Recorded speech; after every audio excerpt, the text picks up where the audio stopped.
नमस्कार, मी भाग्यश्री फाटक. मार्केट आणि मी हा सोप्या मराठीतून शेअर मार्केट समजावून सांगण्याचा माझा एक उपक्रम आहे. मी 11 आणि 12 तारखेला कोर्स ठेवला आहे. हा कोर्स ठाण्याला आहे, स्टेशनजवळ आहे, ऑफलाईन आहे. ज्याला कोणाला ॲडमिशन घ्यायची असेल, चौकशी करायची असेल, त्यांच्यासाठी मोबाईल नंबर 9699615507 9699615507. आता आपण व्हिडिओकडे वळूया. युद्धाचे ढग मागे गेले आहेत. म्हणजे आपण म्हणतो युद्धापूर्वीची शांतता, युद्धानंतरची शांतता, पण काही काळ शांतता आहे. तर आपण आपल्या मार्केटचा आता फक्त विचार करू शकतो. आपण त्या युद्धाच्या याच्याशी जो संबंध जोडला होता तो काढून घेतला. 20 मार्चचा लो होता 21,710, पण शुक्रवारी इंट्राडे लो होता 21,777. आज मार्केट HDFCच्या रिझल्टवर रिॲक्ट होईल, तर मंगळवारी रिलायन्सच्या रिझल्टवर मार्केट रिॲक्ट करेल. शुक्रवारी डाऊ तेजीत होतं, तर नॅसडॅक मंदीत होतं. एनव्हिडिया, नेटफ्लिक्स हे असे शेअर जवळजवळ 10% कोसळले होते. $106 इंडेक्स आहे. क्रूड 86.69 आहे. तर बॉन्ड यील्ड मात्र 4.65 एवढं आहे. त्यामुळे फॉरेनर्सची आपल्या मार्केटमध्ये विक्री चालू असताना आपल्याला दिसते. HDFCचा रिझल्ट अपेक्षेप्रमाणे चांगला लागला आहे. जो ताण होता तो ताण कमी झाला आहे असं दिसत आहे. 16,511 एवढा प्रॉफिट झाला आहे. ग्रॉस NPA किंचितसे कमी झाले, 1.26 वरनं 1.25. नेट NPA मात्र 0.31 वरनं 0.33 झाले.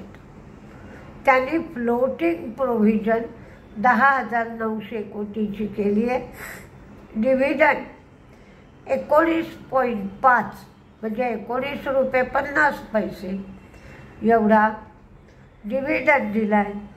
आणि 60,000 कोटी एवढे डेट इन्स्ट्रुमेंट इश्यू करणार आहे. विप्रोचा रिझल्ट यथातथा लागला आहे, जशी अपेक्षा होती तसंच. कॉन्स्टंट करन्सी रेव्हेन्यू 4.4%, तोही कमी झाला आहे. आणि त्यांनी गायडन्स जो दिला आहे तो -1.5% वरून 0.5 एवढा गायडन्स दिला आहे. जिओ फायनान्स, त्यांचं नेट इंटरेस्ट इन्कम 280.7 एवढं आलं आहे. आणि एक्स डिव्हिडंड इन्कम 418 कोटी एवढं आलं आहे. आदित्य बिर्ला लाईफस्टाईल ब्रँडमधनं मुद्रा फॅशन बाहेर काढायला किंवा डिमर्ज करायला मंजुरी मिळाली आहे. ज्यांच्याकडे ABFRLचे शेअर असतील त्यांना एका शेअरला मुद्राचा 1 शेअर मिळेल. म्हणजे ABLBL लाईफस्टाईलचा 1 शेअर मिळेल. इरिडाचा रिझल्ट आला आहे. इरिडाचा रिझल्ट चांगला आला आहे. 45% त्यांचा प्रॉफिट वाढला आहे. ते 1,252 कोटी झाले. त्यांचे NPA ही कमी झाले, 1.66% 0.99% झाले. लोन 27% लोन वाढलंय, ते 5,96,898 एवढं झालंय. तर त्यांच्या डिस्बर्समेंट 16% वाढल्या आहेत, त्या 21,639 कोटी एवढ्या झाल्या. स्टर्लिंग विल्सन यांचा रेव्हेन्यू 50% वाढला आहे, ते एबिटडा पॉझिटिव्ह झाले 54 कोटी. EPS बिझनेसचं ग्रॉस मार्जिन 10% वाढलं आहे, डेट 90% वाढलं आहे आणि ऑर्डर बुक 8,000 कोटी एवढी झाली आहे. अल्ट्राटेक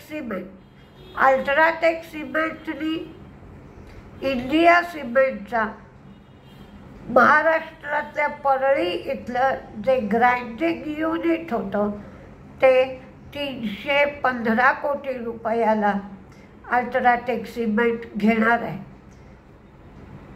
यामध्ये अल्ट्राटेक सिमेंटही तेजीत राहील आणि इंडिया सिमेंटही तेजीत राहील.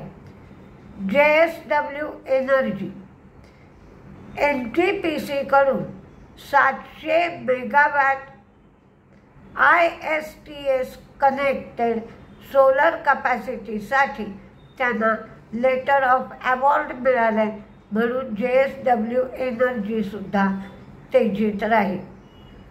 नॅशनल फर्टिलायझरला नवरत्न स्टेटस मिळाला.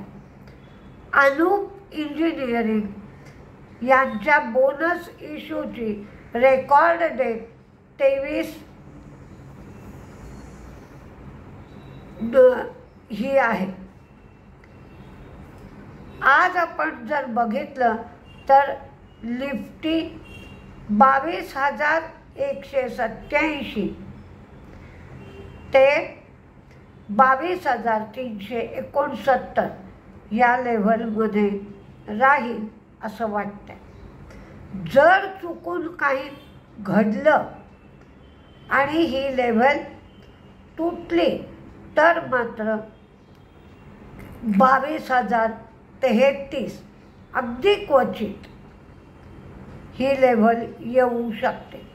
म्हणजे 21,973,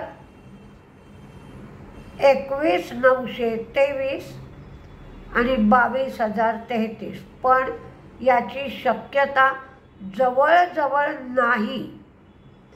22,187 ते 22,369 या लेव्हलमध्ये ट्रेड करता येईल. टाटाने डेट आम्ही कमी करतोय असं सांगितलं, त्यामुळे टाटा सन्सच्या IPO आणावा लागेल अशी शक्यता नाही. कोणते शेअर तेजीत कोणते मंदीत राहतील हे बघायचं झालं तर इंडिया सिमेंट, मी तेजीतले शेअर आधी सांगते. India cement, UltraTech cement, Kalyani investment, Hero मोटोने नेपाळमधल्या एका डीलरबरोबर बिझनेस ॲग्रीमेंट केला आहे. भन्साली इंजिनिअरिंग, भन्सालीचं मार्जिन 7%वरनं 16% एवढं झालं आहे. डोम्स, लुपिन, व्होल्टास, टाटा मोटर्स, कारण टेस्ला जे येणार होते भेटायला त्यांचा दौरा रहित झाला आहे, त्यामुळे टाटा मोटर्स बरोबर जी स्पर्धा झाली असती ती स्पर्धा कमी होईल. Mahindra and Mahindra, HDFC, Bharat Forge, Sterling Wilson, PNB housing, JSW energy, HDFC AMC, Sumitomo chemical, ABFRL, Dabur, TCNS clothing, HDFC bank, Indian hotel, Dixon, Zydus wellness त्यांनी मिराब्रेग्रॉन या टॅबलेट्स लॉन्च केलं आहे. इरिडा रिझल्ट चांगला आला आहे. पर्सिस्टंट रिझल्ट चांगला आला. पटेल इंजिनिअरिंग, लॉरेस लॅब आणि येस बँकेला 294 कोटी एवढा टॅक्सचा रिफंड मिळाला आहे. म्हणून मंदीमध्ये संवर्धना मदर्सन, जर टेस्ला येईल, टेस्लाबरोबर बोलणी होती म्हणून तो शेअर जर तेजीत चालला असेल तर आता टेस्ला येणं रहित झालं आहे म्हणून मंदीत राहील. टाटा केमिकल, डॉक्टर रेड्डीज, रामकृष्ण फोर्जे आणि GSPL. तरी पण बघूया मार्केट कसं चालतंय. पण तुमचं ट्रेडिंगचं प्रमाण कमी ठेवा मार्केट स्थिरस्थावर होईपर्यंत. अजूनही ताणतणाव म्हणण्या इतका कमी झालेला नाही. बघूया काय काय होतंय. नमस्ते.